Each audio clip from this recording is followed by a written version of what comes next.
All right, good morning. My name is Lily Chen, and I'm with Public Counsel, and thank you so much for joining us for our webinar, Real Results, Creating a Data-Driven LCAP to Support Discipline Reform. Before we begin, I want to go over a few housekeeping tips and rules.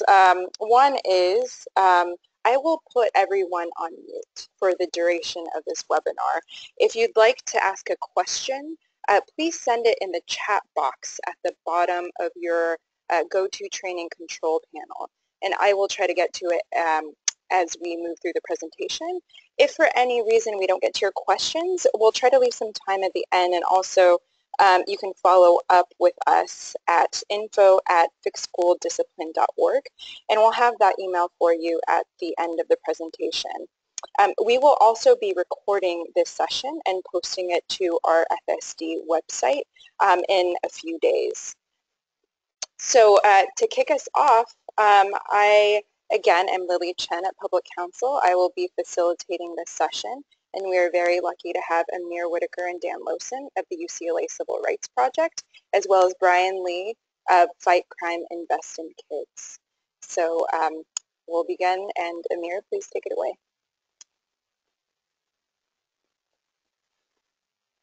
All right, good morning, everyone. So we'll be kicking things off by talking about how you can advocate by raising awareness and highlighting the costs and the harms of excessive discipline. And we've created a few tools to help you with the process. So just starting out with the general landscape of school discipline in California, we see that there has been a decrease over recent years, and progress is being made. However, we still see gaps between different groups of students, and we can still make more progress. And as this presentation will highlight, excessive suspension rates are expensive. And Dan, would you like to talk about this slide? Is this the slide that's showing the gaps? Yes. So, yes. Hi, this is Dan Lowson. I'm the director of the Center for Civil Rights Remedies at UCLA Civil Rights Project, and we're very focused on looking at discipline reform through the lens of racial and social justice.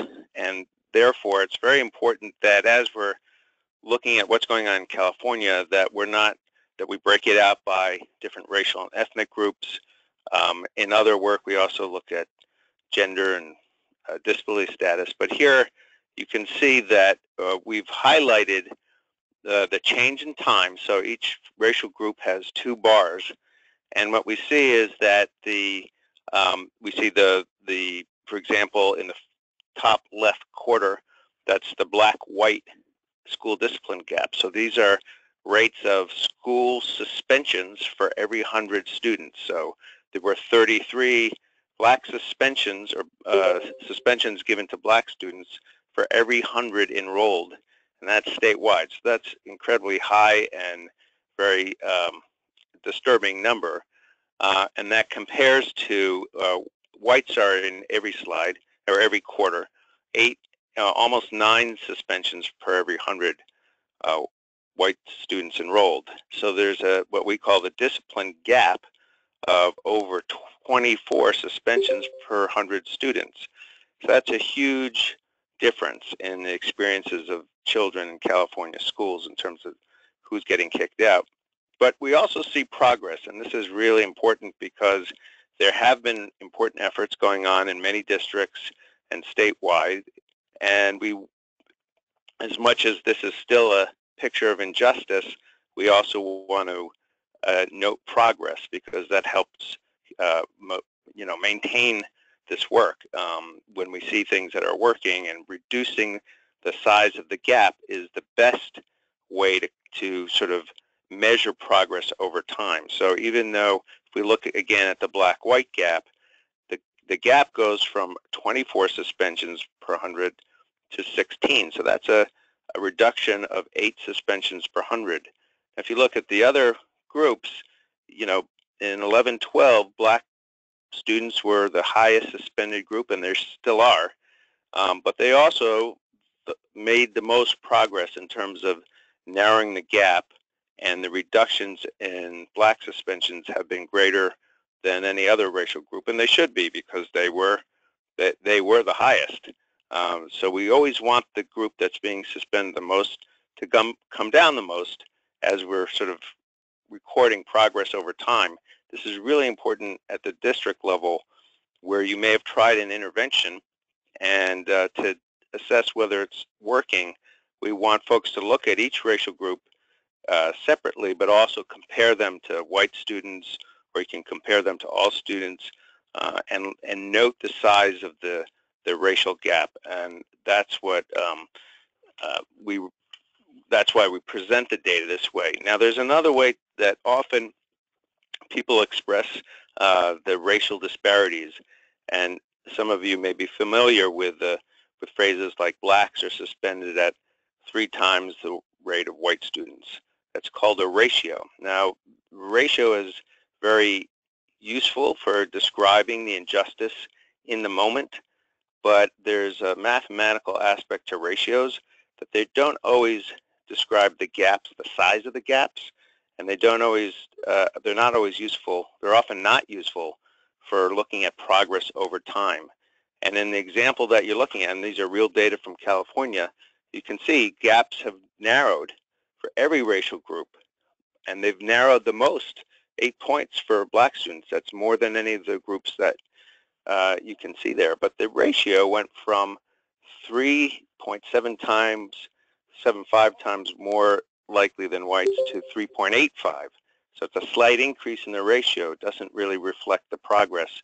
And that's really just a mathematical property when that's driven by what happened to the white students more than what's happening to the black students. So we really encourage folks to look at racial gaps when measuring progress. Okay, back to you, Amir. Thanks, Dan. And to speak more about the progress being made, I recently returned back to California 5 months ago to join the Civil Rights Project at UCLA as a research associate. And I had moved away from here 6 years ago after completing my doctorate at USC and working in schools here for years. And there's been tremendous progress.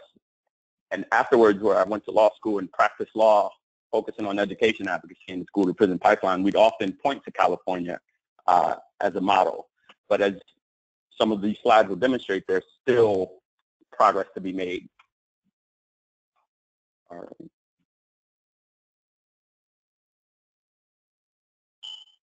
This slide right here demonstrates it perfectly. So this is from the Attorney General's office in California, published last year, and it found when you further disaggregate the data, you see 82% of suspensions are low-income students in the state, and 30% of students, or 30% of suspensions, or almost a third, are students with disabilities, and foster children specifically are 2.5 times as likely. And as Dan said, we usually don't use ratios, but this is the data provided by the Attorney General. And we're going to jump more into our report specifically that looked at the cost of suspension to local districts and economy, and we found that, you know, a single graduating class of suspended students would generate $2.7 billion in lifetime costs to the state of California. So more about the study. It examined every 10th grade student in the state of California, tracked for 3 years since 2011. And this was almost 500,000 students total. We found that 60% of students, suspended students, graduated compared to 83% of students. So there's a 23 percentage point gap between suspended students, just showing, and we know that suspension itself does not account for this gap. You know, there are other issues, attendance and other issues that contribute to that. But we found that on average, after looking at the top 15 districts, suspension accounted for 6.5% after controlling those other variables that contribute to students not graduating. And again, the costs came from non-graduates, you know, in the unemployment and welfare, different law enforcement costs that were associated with a student not graduating. Dan, you want to speak more to this? Sure. And this is important in pressing for discipline reform through LCAP, that folks understand that there's a real financial impact to the local economy, and that we divided in the report in two ways. So the fiscal costs, which are lower, are part of the total social cost. So the big number for that cohort was $2.7 billion. That's the social costs. But we further break it down. The fiscal costs are important because some of the folks in these meetings may not care as much about the impact to individuals as they are to, like, what does it cost me as the taxpayer?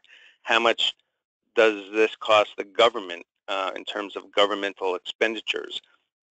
So the fiscal costs look at the lost tax revenue, state and federal taxes, and the cost of providing a whole range of welfare and other kinds of support services that basically come from our tax dollars.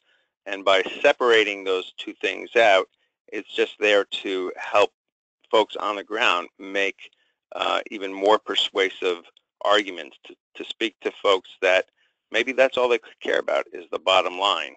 At the end of the day, we also try to put this in terms of real dollars and cents. So we have in the, and Amir will talk about this in more detail, but we have figured out what it costs for every district, and we put it in a positive frame. So how much, if you were to lower your suspension rate by 1 percentage point, what would that translate into? Because when you lower that suspension rate, you're also going to improve your graduation rate. And there are all kinds of cost savings. And we calculated statewide for this one cohort, just one cohort of students, that there's $180 million in economic losses that could be averted, saved, in other words, if we were to lower the suspension rate by 1 percentage point. Back to you, Amir. Thanks, Dan. So now let's explore the tool we created that will help you examine this at the local level. So I believe this link will be sent out afterwards, but it's on the Fix School Discipline website, /cost of discipline. And if you scroll down, you'll see this data dashboard interface that focuses on the cost and the harms of suspension. Yes, so the first dashboard. Oh, sorry, I just wanted to confirm, Amir, that yes, it is at www.fixschooldiscipline.org/costs of discipline, but we will also make sure that the link gets sent out to all of the registrants today. And Amir is also going to walk you through manipulating the dashboard so that you can find your own district's data. So Amir, I'm going to go ahead and transfer the controls over to you so that you can walk everybody through the process. Thank you. All right. Let me just confirm we're seeing my screen. So this is the website. And if you scroll down more here, you'll find the data interface dashboard. So we've created 4 different data dashboards and one explaining the methodology. The default one starts the graduation rates for different school districts here. And we have 2 rates. We have graduation rates of students who were suspended and the graduation rates of non-suspended students here. So for instance, looking at ABC Unified, you see amongst students who were suspended, only 78% graduated compared to 96% of students. And on the left here, you can actually navigate through different regions. So let's say we want to look at this cluster of districts down here in Southern California. You can either just click twice and it zooms in closer, or you can use the selector tool here and go to the region and see what's happening. So we see here in Los Angeles and LAUSD, 51% graduation rate for the students. But you can also navigate the data here on the right just by scrolling down alphabetically to see where the different districts land. And the red indicates, or the color indicates, whether or not the graduation rate of suspended students is above 67% or below. If it's below 67%, it's red. And we use 67% as a marker because the federal government also used that to determine whether or not a district or school has a low or high graduation rate. This tool right here. Amir, just to add to that, it's Sure. not just whether it's low or high, but it's considered not making adequate progress if you're below 67%. So there's federal accountability that will be kicking in for any high school with a graduation rate below that 67% mark. Right, and that's why it's important to look, and disaggregate the data among different subgroups.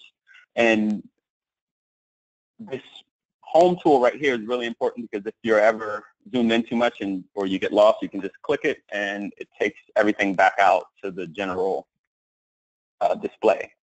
So that's the first dashboard that examines graduation rates, and that's how we got to the cost and other things. So we're going to explore the cost dashboard now, and this generates a number, based off the number of non-graduates. It generates an amount based off the number of non-graduates in the 10th grade cohort.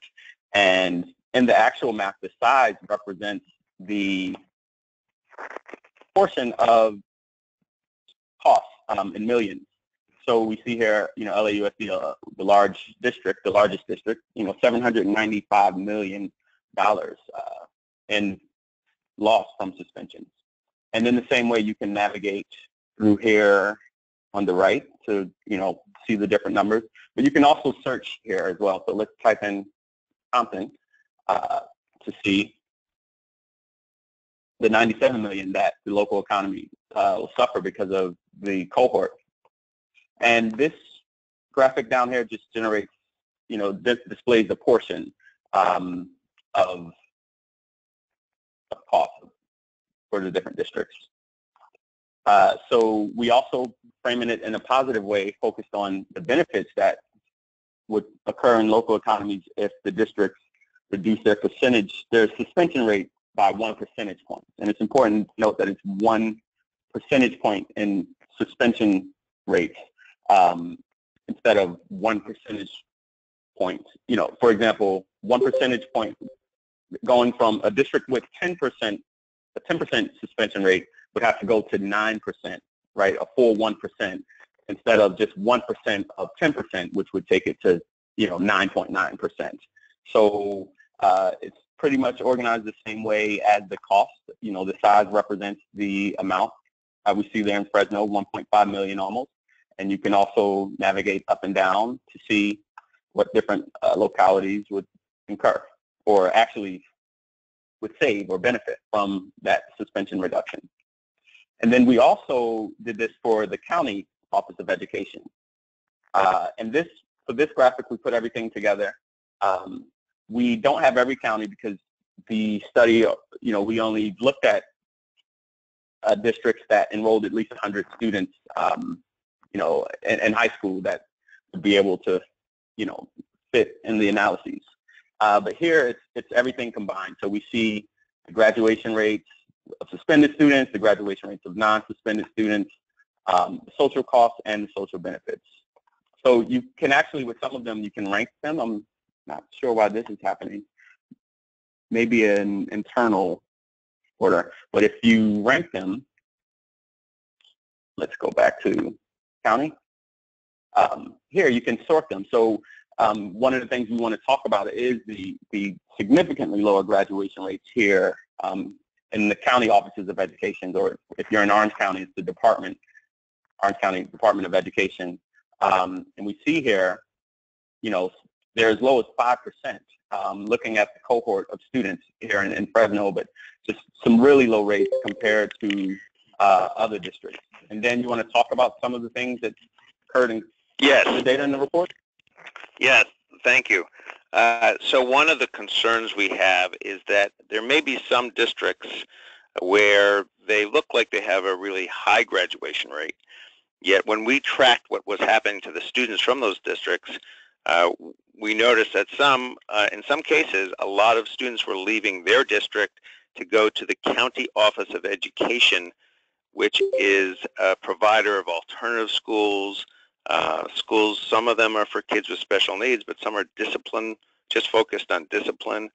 And those schools, run by many of these County Office of Educations, had the most dismal graduation rates. So we're concerned that in some cases, with a focus on accountability for graduation rates, that kids who are being suspended a lot wind up being invisible because they get sent out of the district to the County Office of Education, to some separate program or school, and then they don't graduate in numbers that are, the low graduation rates are just shocking at some of these programs, and we're concerned that the pressure on accountability, contributes to this. So this is something to really keep an eye out for, and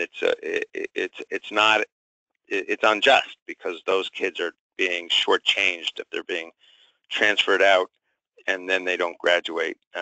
It's probably they're not getting the kind of education, resources, and supports they need to be successful. They're just being pushed out, and that is part of the school to prison pipeline. In fact, some of the County Office of Education schools we're talking about are part of the juvenile justice system. So it's a real concern of ours. Right, and we understand the issues with mobility and other things making it, difficult to provide continuing education services. But when we see these rates, as advocates, we have to be concerned, educators. And the final tab here is basically an overview and some definitions here and more information about our organizations. And you can actually share the Tableau. It can be embedded in different websites, so you can share the link directly. You can download Tableau. You can download the dashboard if you have Tableau, but you can also export it. So let's look at graduation rates. Well, actually, let's go here. Yeah, let's stay here. If you click a district, and you can actually select several if you hold on to Control, and click this View Data feature, you can actually export it and download it as a text file. But we also have the full spreadsheet available. If you visit our website right here, you'd be able to find it and see it. So right, and also we have a web tool called schooldisciplinedata.org, which is going to be updated soon with mostly OCR data, but there are all our reports, including this one, and the full spreadsheets with all the data. You can just grab, that's another way to go. You grab the whole spreadsheet and then you can sort it or filter it it's in Excel. So some people might prefer that. Right, and before we move on, we want to talk about just some of the effects of suspension. There's a PDF that's available for download on the Fix School Discipline website as well. That is a double-sided handout. One side is here, displayed here, called the funnel effect, and it just shows 12 different ways suspensions push students through the school to prison pipeline. And the other talks about the remedies. And the book at the bottom there actually has a lot of the studies and reports that explore the issue more. But we'll talk more about the remedies later, but let's go into the harms of the funnel effect. So, there's ample literature demonstrating the harms of suspension, but we wanted to put it in a one-page concise handout that shows how suspensions are really the funnel in the school to prison pipeline, pushing students through the system. And that begins with, the administrator suspending the student and the student leaving school. We know it reduces school attendance and instructional time. It disrupts the engagement and school connectedness to students, and this is one of the things that pushes students out and makes them graduate less. We know we see lower achievement and test scores in schools and districts with excessive discipline, increased likelihood of dropping out, increased fiscal costs and harm to the local economy, which we talked about there, right? In California, it's $2.7 billion in lifetime costs from a single class, but also increased retention, poor school climate that actually harms all students if you have, a very punitive school climate that further pushes students out. increased expulsion and transfer to alternative schools, which we just looked at the outcomes of students once they're transferred to those districts, increased likelihood of misbehavior, increased likelihood of entering the juvenile justice system, and decreased opportunities for adult supervision, which is, schools are supposed to be safe havens for students, and oftentimes if a parent isn't allowed to or isn't able to provide supervision, that's what could lead to increased exposure to substance abuse and gangs. So those are just 12 quick ways of showing how the suspensions and excessive discipline ultimately push students out through the school to prison pipeline. And again, the handout is actually available on the Fixed School Discipline website as well. All right, and now we can go back to the general PowerPoint. Great, thank you. And we did get an audience question, so I want to make sure that we address that. And this is directed to Amir and Dan. So this is from Kiran Sidhu. It seems like one of the assumptions is that reduced suspension rates results in better education that would increase non-suspended graduates' chances of not being incarcerated, gaining employment, and post-graduation. How did you factor in that assumption in getting to the 1% out of $180 million figure? From talking to principals, it sounds like interest convergence is great, but focusing on metrics regarding suspension rates for economic incentives can be deleterious because it means that districts aren't suspending, but aren't necessarily changing their mindset from exclusivity to inclusivity, which may include providing alternatives to suspension, expulsion, etc. Yeah, so I could take that. So really, we developed the economic analysis, not as a standalone. We've been working on the research about what works better instead of suspending students. And in the book, you'll find several chapters where it does describe different kinds of interventions, many of which have the added benefit of improving achievement or improving the school climate. So in no case would advocates say just reduce the numbers and ignore the quality of education. And the good news is that many of the alternatives are helping all kids and improving school climate and conditions. We do recommend that school districts survey the parents and the teachers and the students to make sure that there's not this sort of what I call a false trade-off, that often opponents of discipline reform will say, oh, well, you'll just get chaos if you lower the suspension rates. Well, no one is saying that that's acceptable. But we also know from the research that the school districts, like there's a study in Chicago, the schools serving kids from the highest crime neighborhoods that ranked highest on safety also had the lowest suspension rates. And that's because they invested in teacher-student engagement and teacher-parent engagement.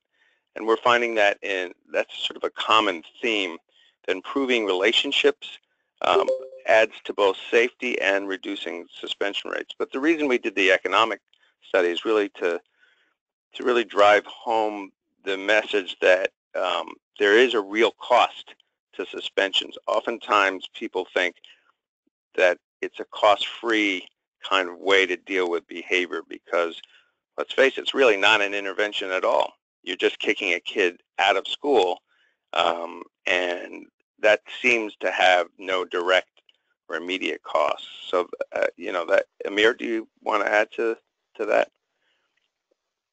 No, I agree. I think, it's the cheapest way to respond to behavior. And, the purpose of the study is to demonstrate there are many. Yeah, it seems like that initially. But if you look at all the harms that actually happen to the student and the increased likelihood to get in trouble or actually repeat the misconduct, then it's actually a really expensive intervention. So we have a few more questions. One is from Maria Martinez, and I'm wondering about the ways to track the impact of school discipline in elementary school districts. Any suggestions? And here, we've been focusing on graduation rates, but if either Amir or Dan have some suggestions, or even Brian, on tracking outcomes and measuring progress in elementary schools, that would be great. We didn't have an economic model for looking at the cost, because the economic piece translated the likelihood that a suspension contributed to a lower graduation rate. And that's strictly high school, and that's based on tracking every 10th grade student. We had, this extensive data on those students. And then there's extensive economic analysis of comparing what happens to dropouts and kids who don't graduate high school to similar students that do graduate. And I should point out that our economic analysis did look at the lower achieving quartile of graduates. So it wasn't, based on the highest achievers, but people who did earn a degree, and it was based on actual California economic analysis. But elementary schools, I would go back to the earlier slide and looking at the change in the racial gap. And ideally, we want that gap to be 0. But to look at the change in the racial gap over time is, I think, an effective way. And there may be others. And if that came from Tia, she might have some ideas as well.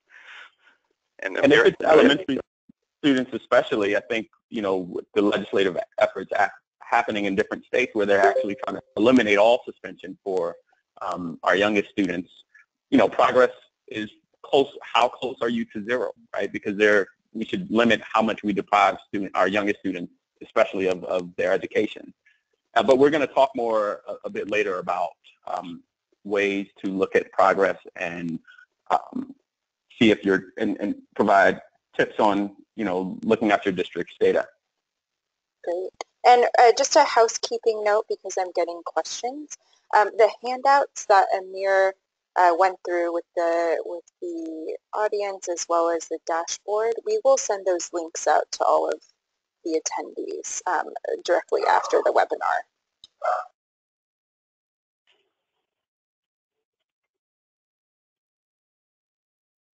Great. I won't spend much time on this because I talked about it in the funnel effect graphic, but it's important to view suspensions as the deprivation of the opportunity to learn, which is directly correlated with test scores and everything. And when students have an unequal opportunity to learn, or when discipline is applied, unequally to students disproportionately, then we're creating unequal learning opportunities, basically creating and contributing to that achievement and opportunity gap.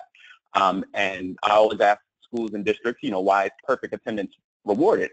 Aside from just making students who come daily feel good, even if they don't have great grades. But, the more the student is in school, the more information they receive, the more instruction, and the more likely they will score higher on the test. But also the fact that suspension, when we suspend students, it endangers the youth's safety. A student at a school I used to teach at in Florida was actually suspended for 10 days, and his mom couldn't provide supervision for 2 weeks, so she sent him to Central Florida, a few hours away, to be with his father. And unfortunately, he was murdered there. Some of you may know the student, Trayvon Martin. He was suspended from a Miami-Dade public school for 2 weeks when he encountered George Zimmerman.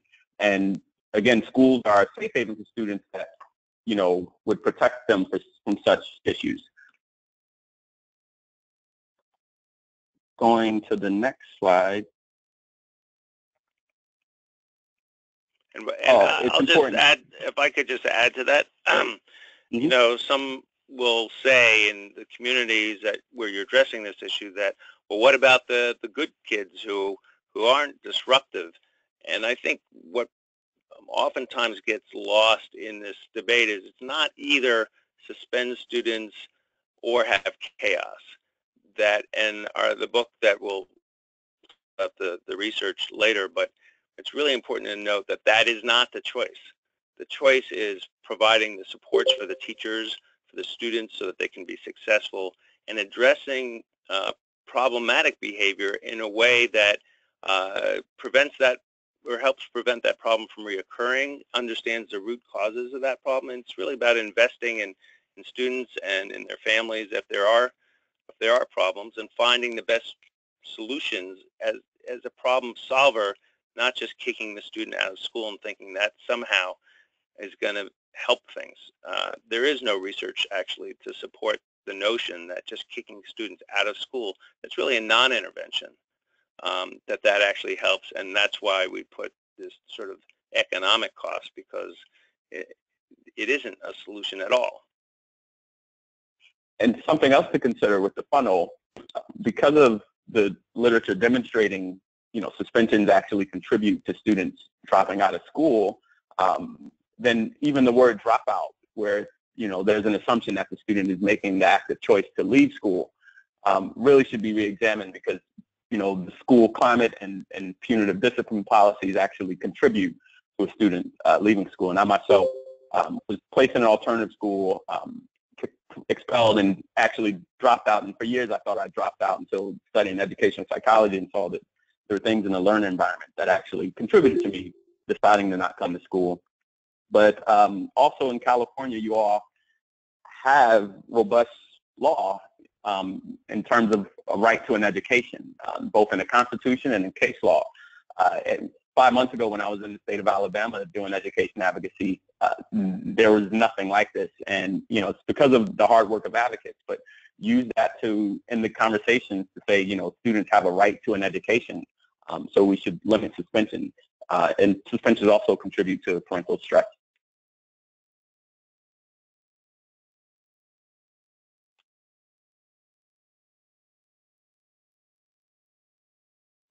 So I think we're now I believe transitioning. Passing it to Bern. Great. Can you hear me? Yep, loud and clear. Am I heard? You can hear me. Good. Okay.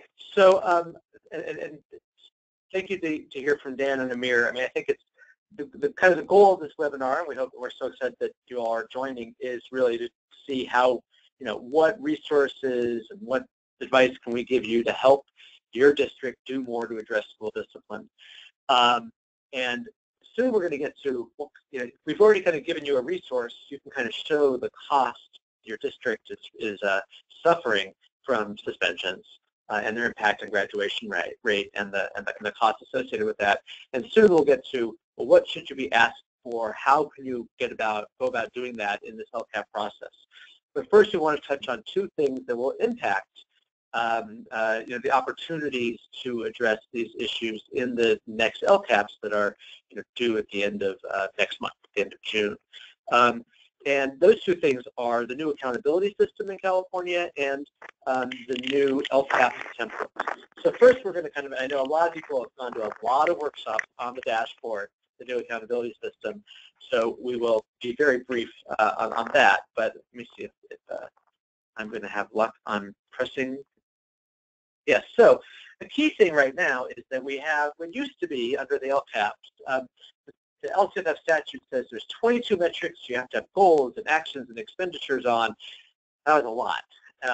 But now under the new dashboard, formerly called the evaluation rubrics, they've isolated the number of indicators, they're calling them state indicators, that are going to have the most impact on what you're supposed to put in your LCAP, and especially, what kind of technical assistance or intervention will be required if you're not doing very well.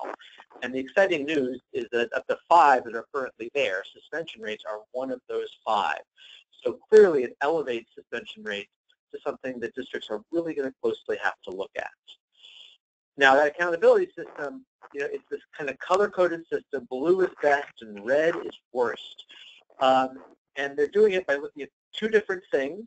They're calling it status and change, but it's sort of, okay, in the most recent year, what was your suspension rates, and how does that fall? Is it low? Is it medium? Is it high? And year to year, are you changing it? Is it getting better? Is it getting worse? And they kind of combine that to give you a color. So here we go. Here you see for unified school districts how that works. And like, for example, you have a very high suspension rate if your suspension rate is 8% or higher, and you're increasing significantly if it's going by 2%. That's percentage points or more. So you kind of see here how that all works to give you the different colors. And the example we kind of give is, imagine you had a suspension rate of 3.8% and you decreased by 0.3% from the previous year. Well, you put all that together, and lo and behold, you get a green. So that's sort of how it works by looking at these rates. Now, there are different standards for different kinds of school districts, and they even have data, they even have by school stuff, but we're focused on districts. So that's what the LCAPs themselves focus on.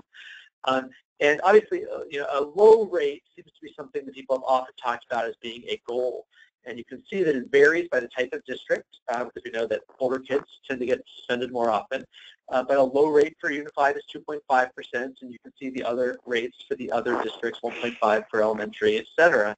And people have often talked about that as a possible goal to strive for.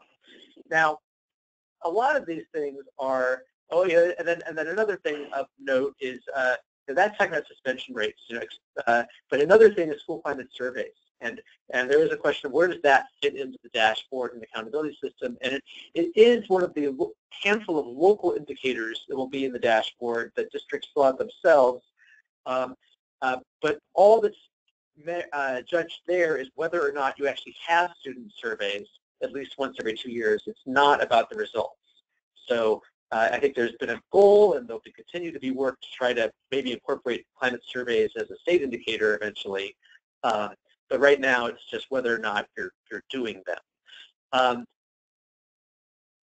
Now, for those of you who have looked at these things, you can get all this data online. You can go to CDE, I'll the website in a second.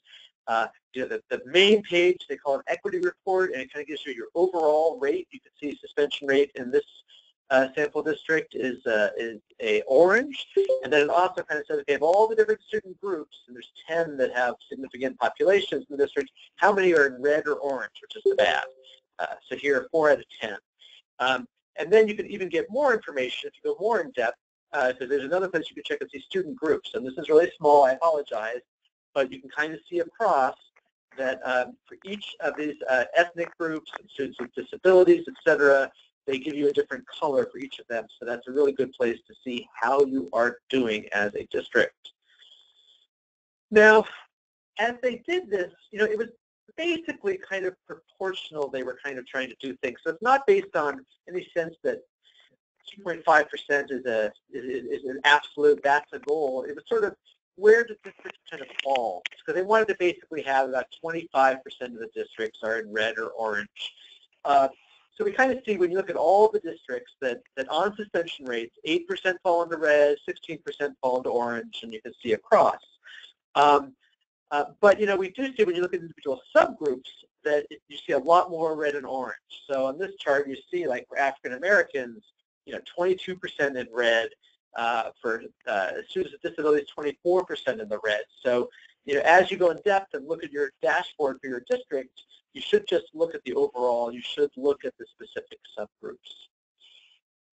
So as I mentioned, here's a link to the website where you can get this information. They even have a really cool feature where within each district, they'll show, it's called a 5x5, where each school kind of shows up on the color scheme for each indicator like suspension rates. Now moving on, though, to the LCAP and the LCAP, because that has changed in part to address the issue of the dashboard.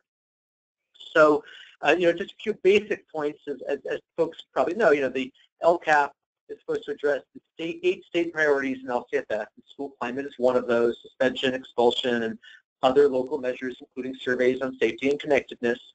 And also the kind of rules and regulations around LCAP say that you need to have goals, actions, and expenditures for each metric, and those goals need to be specific and measurable. Now, this year they kind of did a new template.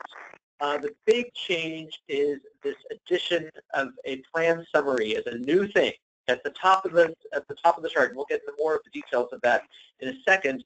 Otherwise, they reorder some things and make a few changes to try to simplify this breathing the LCAP, unfortunately. So some of the important takeaways from this are, first, for the first time, there's a field for baseline data. So it can be really clear, okay, if not just we're improving our suspension rate by 1 percentage point, but it's like, what from what? And then also there's checkboxes under actions to indicate, is this a new action, a modified action, an unchanged action? So we can really get a sense of, are they ramping things up? Are they just doing the same old, same old?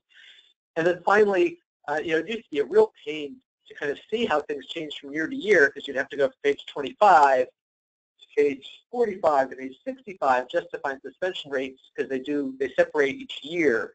But here they're consolidating the goals, the actions, and the expenditures all in one place, so it's kind of easy to see how things progress from year to year. So that is all exciting, and I may have, okay. Now, as I mentioned, just going back to the plan, I overdid that there, kind of losing my, there. No, wait, Lily, if you can get me back up, I can't see my, back one more, thank you. I lost my arrows in mine. So in the plan summary, there's 2 places now, and these are things that hadn't been past templates, that reference the evaluation rubrics, also known as the dashboard. And it sort of kind of says, when do you have to call out things, this is a problem, and how are you going to address it? So the first is a question about greatest needs, and that's where your overall performance is a red or orange on any indicator. And that is, so then you really have to call it out and say, what are you planning to do to address that? And then to the next one, thank you, that's performance gaps. So the first one was just overall, but here they actually look at the subgroup data. And if you're at a red overall, there's no need to get to the specific subgroups, probably, because you got to deal with it across the board. But here, if you're doing, fairly well on some of the on suspension rates, but you have some subgroups that are 2 or more below. So, for example, if you're a green, second best overall, but your African-American population and your English learner population are orange, then you also have to address that specific population. Let's go to the next. If you can go to the next, Lily, with help. Thank you. If we can get to the next one. Oh, we're getting a little crazy here. So, okay, thank you. Okay, so I think we're just getting back to make sure it's great. So one challenge with the dashboard, and this is something that advocates are trying to address, is the data is pretty old. So right now, while districts are planning for 2017-18 and the 2 years after that, their color-coded assessment is based on what happened in 14-15 compared to 13-14. Now we're hoping the district is CDE, the Department of Ed, can speed up the suspension rate collection. But it's always going to lag behind a little bit. Now it lags behind a lot. So it's really important when you work in your districts to take into account, make sure that they're not just looking at 14-15, but if they're like, we were yellow, but things have gotten better. So it's really important that they actually take into account the subsequent years, even the partial year that they're looking at right now, like 16-17. Next slide. I think you're ready to change to the next person, to Amir. Let's see. Oh, I think I got my back. Okay, here we go. Okay, I'm going to pass it off. Great, thanks, Brian. So we're going to go more now into, what are more accurate measures of progress, and Dan already discussed a bit of this earlier. You can go to the next slide.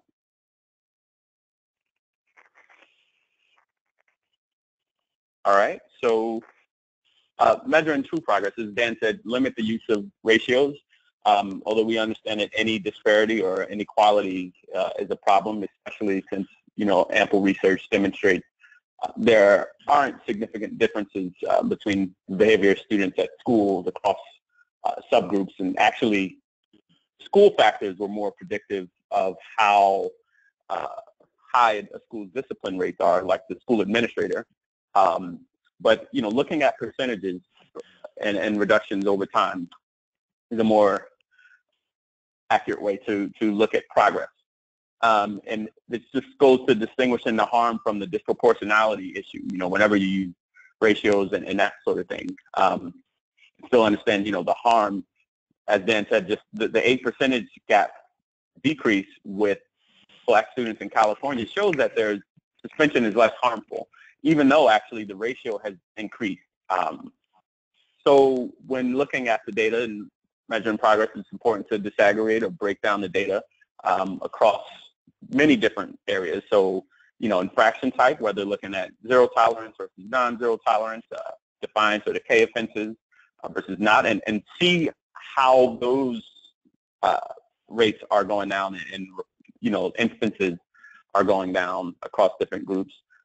Looking at the school site level, because we know we tend to see higher suspension rates at the secondary level, specifically in middle school, but also looking at the grade levels within the school sites. You might see certain grades, and that could be anything from the staffing or, sixth graders transitioning or what have you.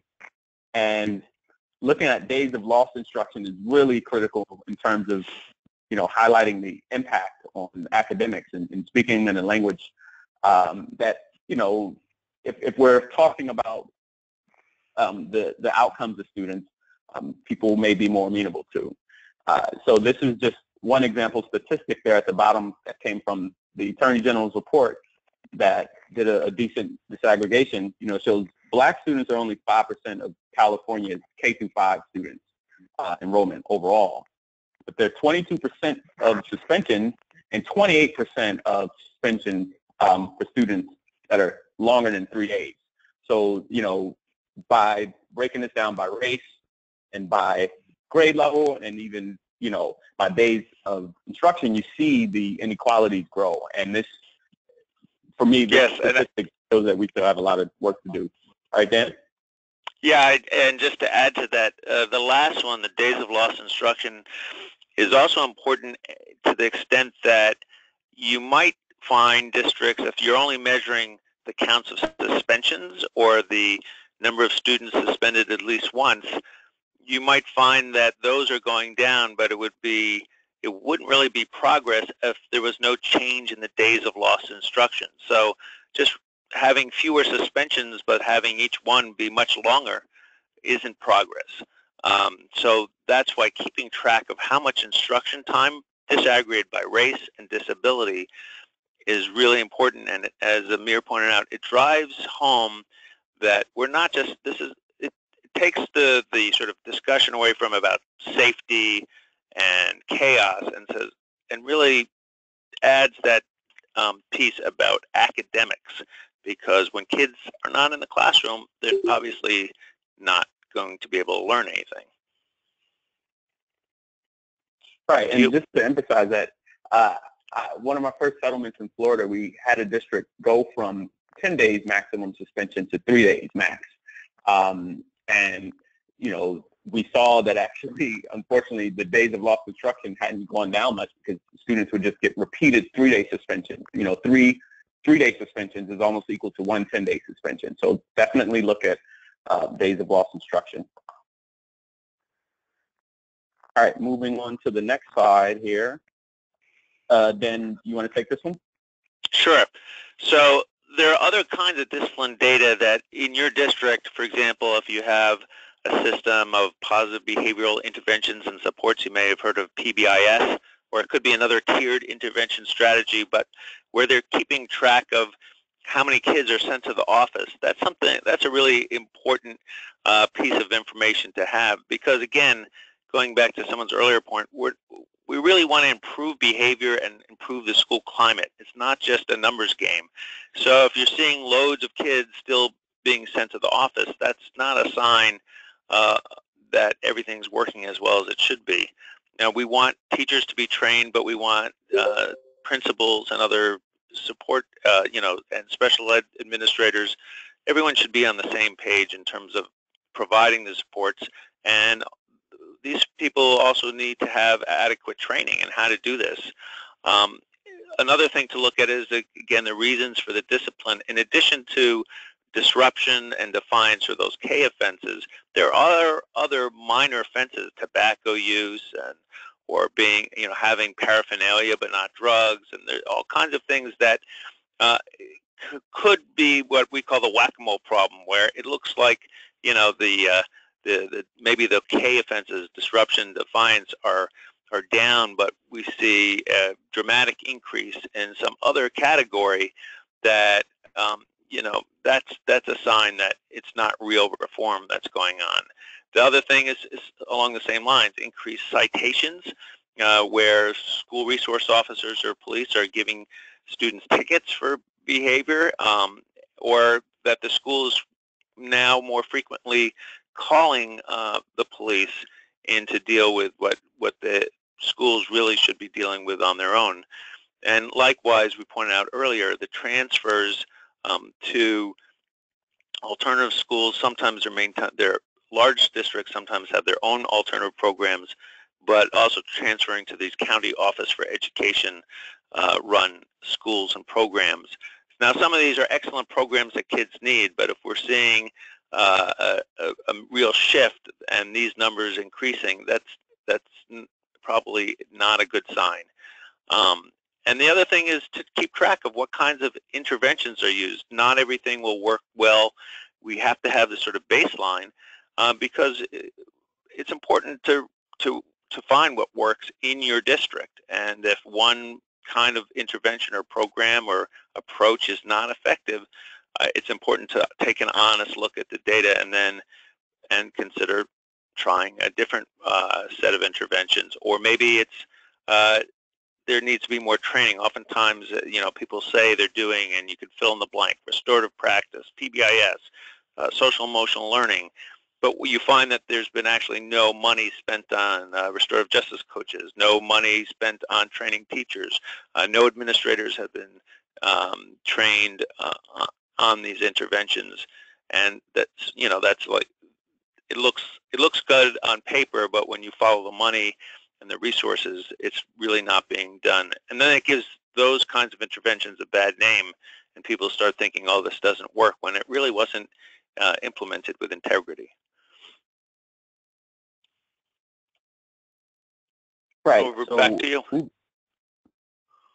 Moving on, looking at some of the examples, and here, my apologies, we were actually supposed to have the other side of the handout in this slide, but Lily, I don't know if we can temporarily give me control over it because I have it pulled up on my screen, or you can just email it.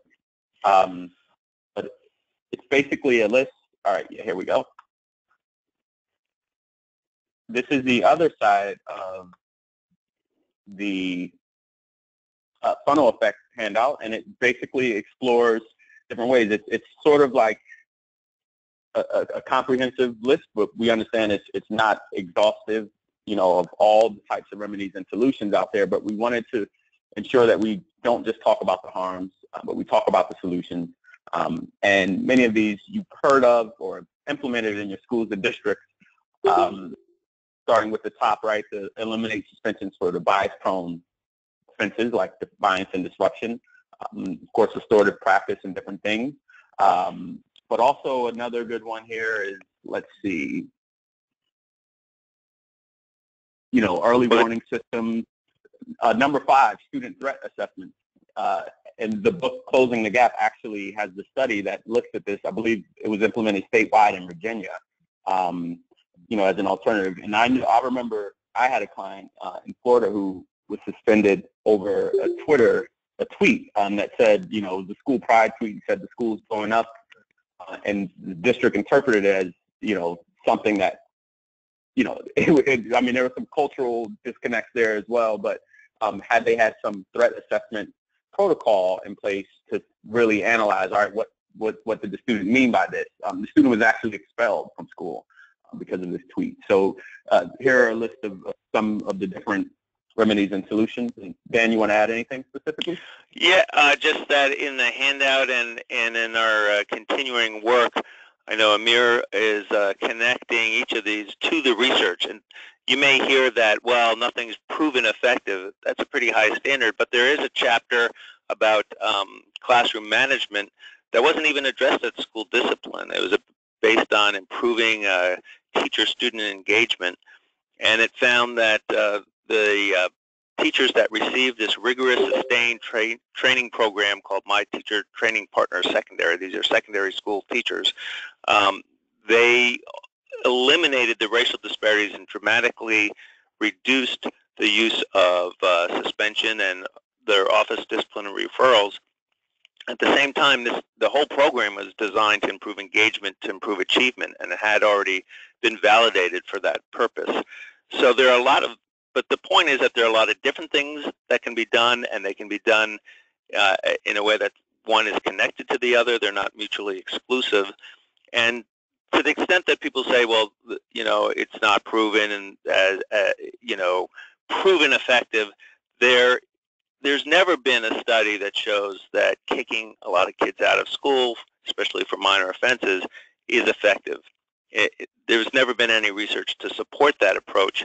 It just came into being as part of initially the war on drugs and also in response to school shootings and such. But it's counterproductive. In fact, the research shows that it is not useful in most cases. So we have good research.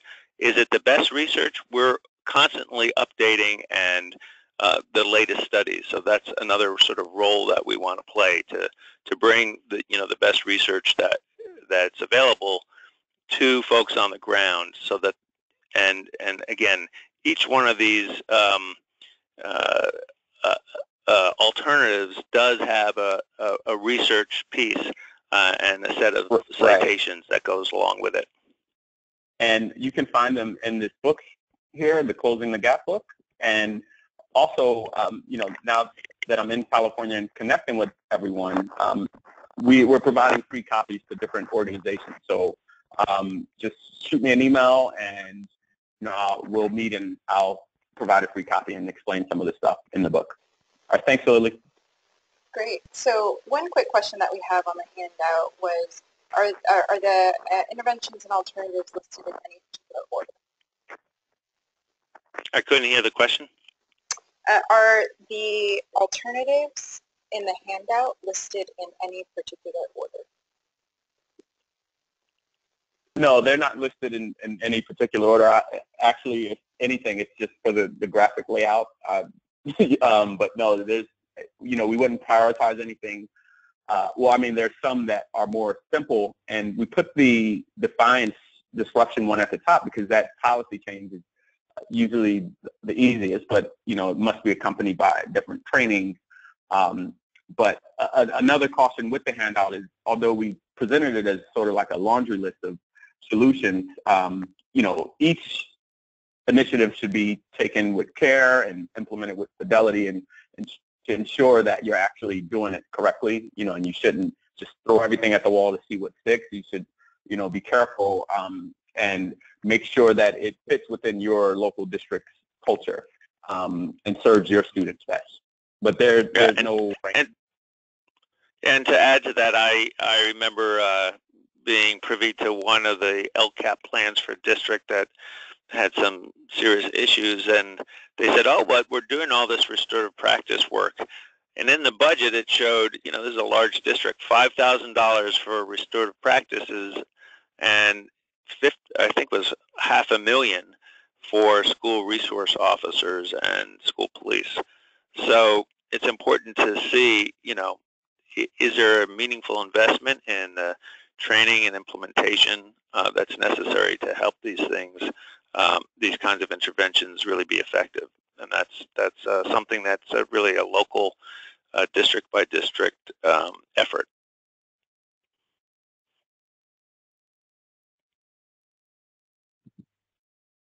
All right, so now we're going to pass it back to Brian.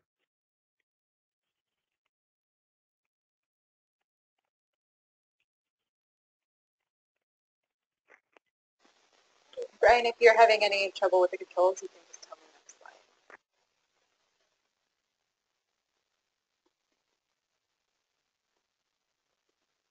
Did we lose you there? I think you're muted.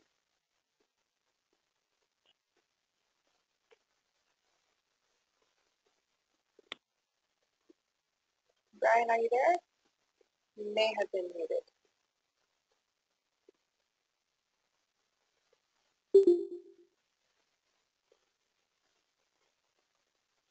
All right, apologies as we try to get Brian's,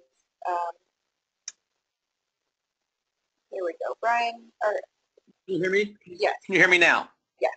Okay, I changed to computer audio. Okay, so we want to kind of, when looking at what to ask for, it's good to kind of look at lessons from years past. And we looked at the prior LCAPs year 1 and year 2 to kind of see what people did about school climate and school discipline.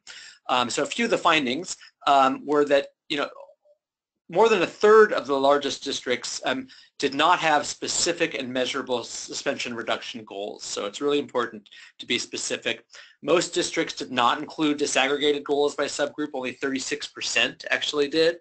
And most districts failed to include current year data to measure progress.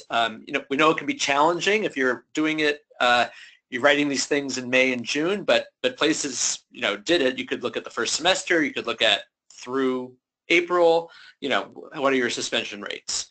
Okay, I might need your help, Lily, to move forward, sorry.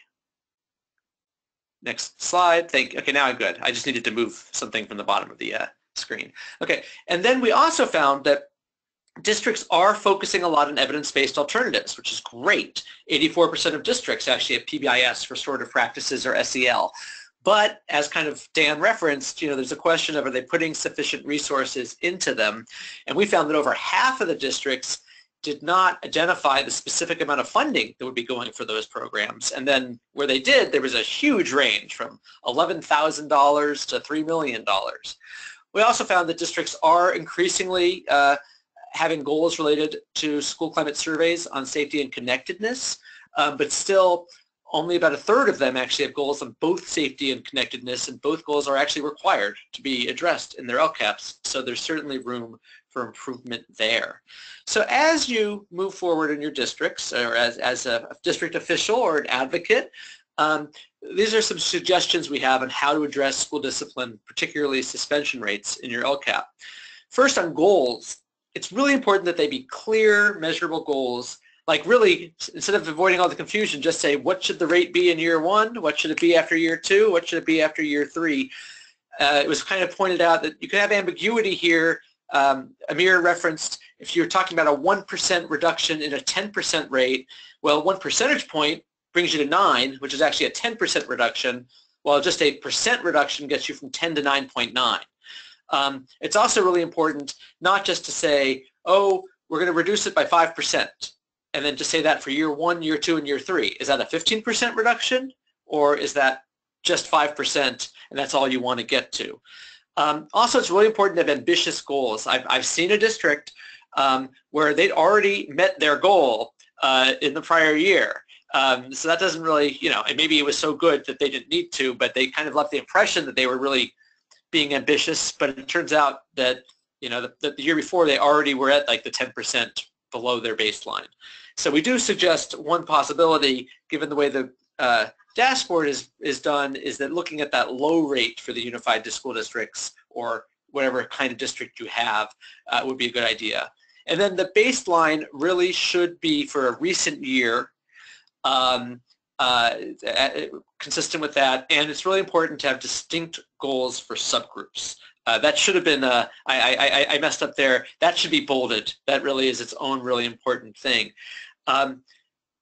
Now, to give you an example of like a place that seemed to really do this is Riverside Unified School District, and you can kind of see it's a lot of numbers at one time, but they are calling for reductions. They're very clear on what they are. They progress year after year. They tend to be more dramatic reductions for subgroups that are having troubles.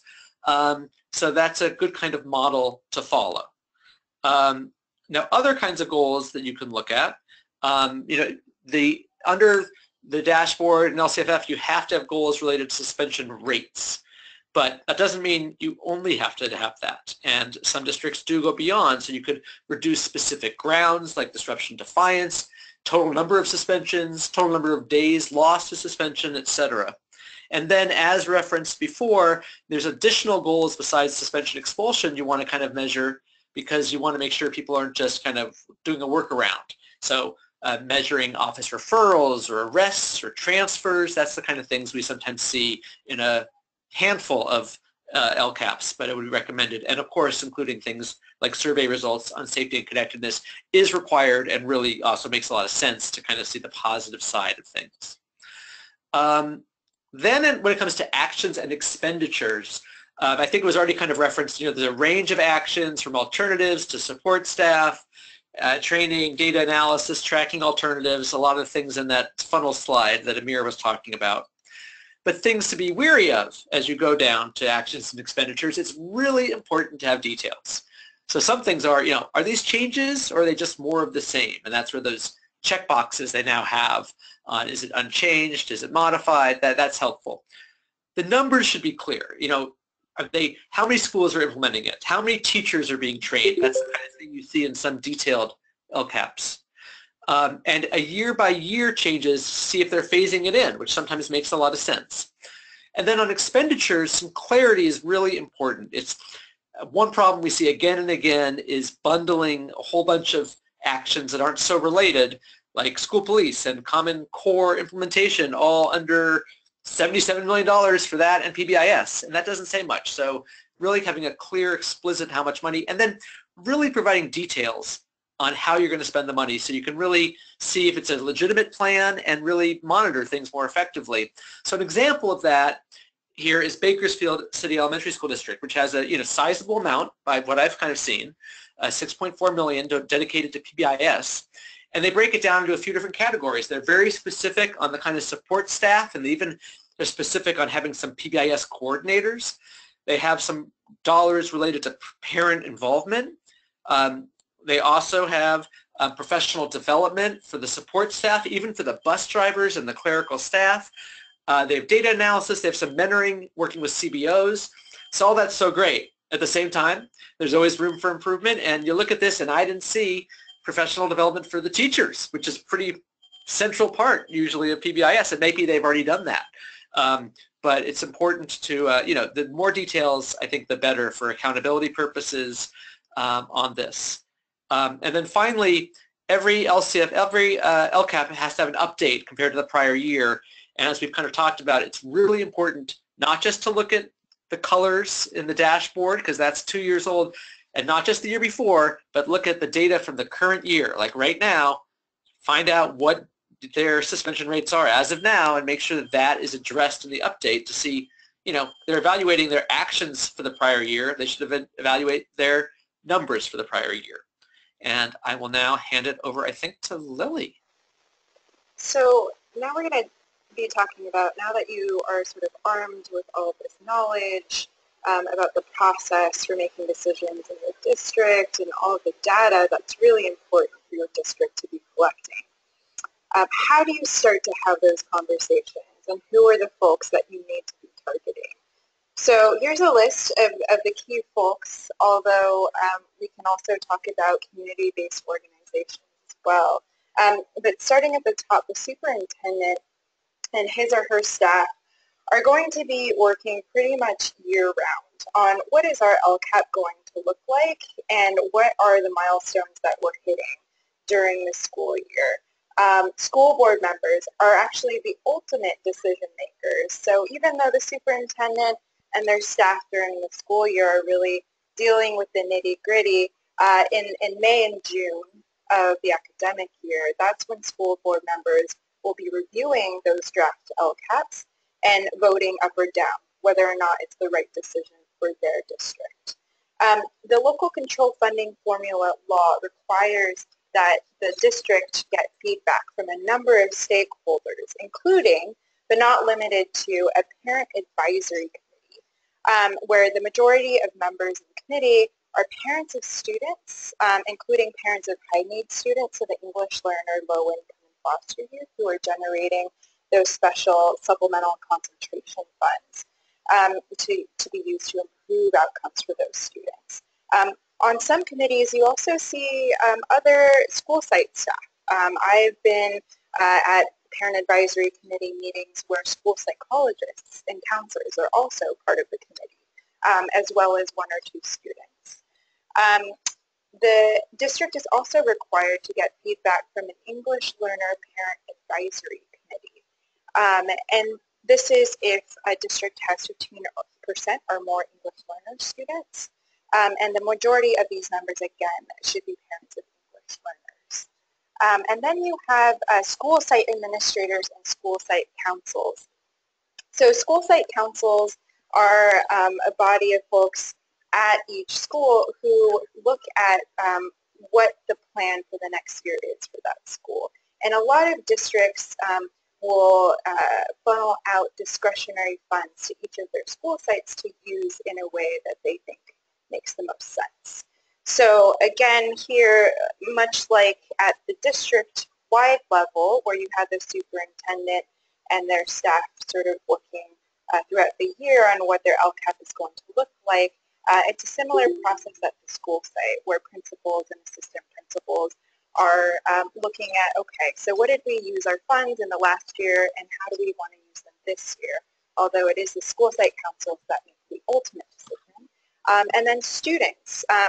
Students are a key part of the feedback loop in the LCFF process, whether this is through surveys, a student advisory committee, or focus groups, but the district needs to get feedback from students prior to passing its LCAP. Again, Public Counsel works in many different communities throughout the state. If anyone is interested, please email the email address that we'll provide at the end of our presentation on how to start connecting with folks who may be in your local area, as well as to access the community toolkit that goes much more in depth and what are the kinds of conversations and the people you should be having those conversations with.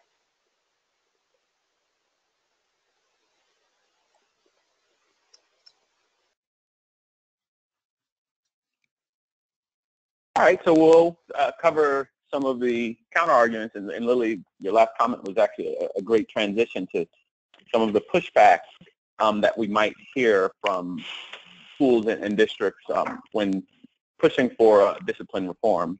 One Dan mentioned earlier about the disruption-free environment, or the need to ensure that all students, or the students that are not misbehaving, have the opportunities. And this is something that's, often can be countered with the actual data when looking at what are students suspended for, and which offenses are actually, interrupting learning versus those like administrative sort of offenses, whether it's, stuff for students not having their ID or tardies or different things that actually may not disrupt the learning environment as much.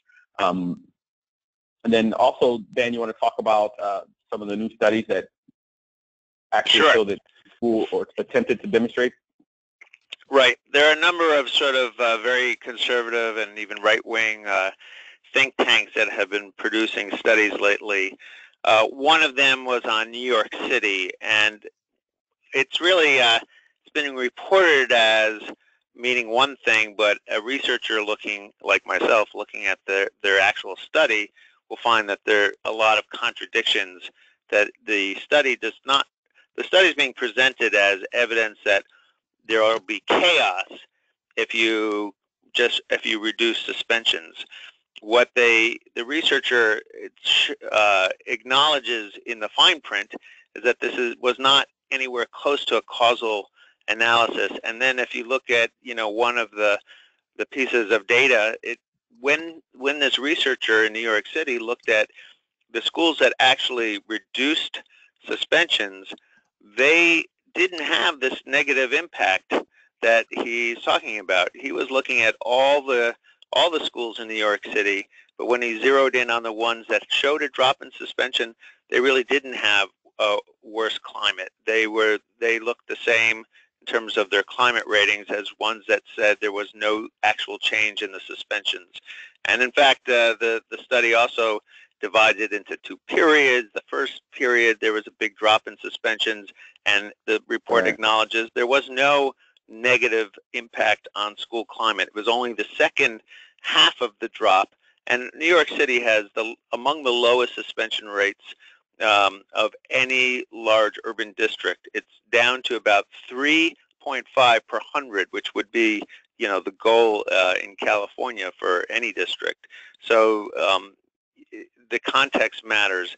And then another study where they said, that test scores were not helped by reducing suspensions and might have gotten and that, in fact, suspensions might boost test scores. Well, that's just a laughable study that shouldn't pass peer review. It's a working paper on a university's website, and it's really, there's no there. They, in that study, just really briefly, they looked at the suspensions, not the test scores, not the same year the student was suspended, but a full year after that, when all sorts of things might explain why, some of the changes in test scores. So it was poorly supported. So there's a lot of bad research out there being used to bolster these arguments. And it's important to just, as Dan said, look at the methodology and question it. But also you hear from districts, one of the most common things is the lack of resources. And, we understand resources are finite. But there are lots of different grants and free resources, free toolkits, webinars. The Fixed School Discipline Toolkit for Educators did a great job of compiling some of these. And then also that's why we produced the report showing that if there was a 1 percentage point decrease, you would actually see more resources in the long term. And you also hear, connected to the lack of resources is the need for staff training, which, is oftentimes not free. But likewise, there are an abundance of different free resources for educators, tolerance.org and other. They're doing everything from, implicit bias to classroom management and other things. Finally, you hear the argument. Go ahead, Dan. Just to say that oftentimes when people say things aren't working, you find that they haven't dedicated any resources to really fully implement the change. Right, and that's another pushback you hear is, the results. And understanding, change doesn't happen overnight. And oftentimes it's the cultural shift that needs to happen. You can't just have superficial change. And last but not least, when pushing for discipline reform or reduced suspensions, you may hear administrators or teachers, sometimes even parents say that, what about student accountability? And it's important to say that there are ways to respond to student misbehavior. We just provided a handout with 18 different ways, right? But there are all these evidence-based alternatives that exist that allow you to hold students accountable. So the issue is never about accountability. It's about finding a way to respond to a behavior with an actual solution that doesn't deprive the student of education.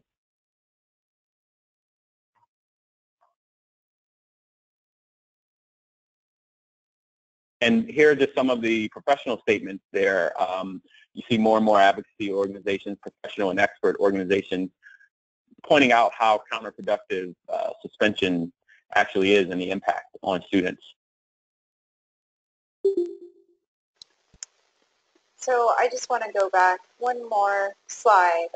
We can make this available on fixedschooldiscipline.org because it really is a great summation of all of the kinds of research and thinking that's been done by really well-respected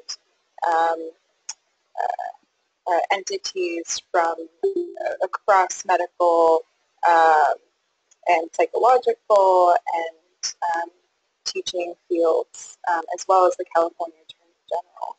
So we really encourage people to use these statements in their own conversations with districts. Just to wrap up, here are some resources. We didn't get to everyone's questions, but we will be following up if you had placed your question in the chat box.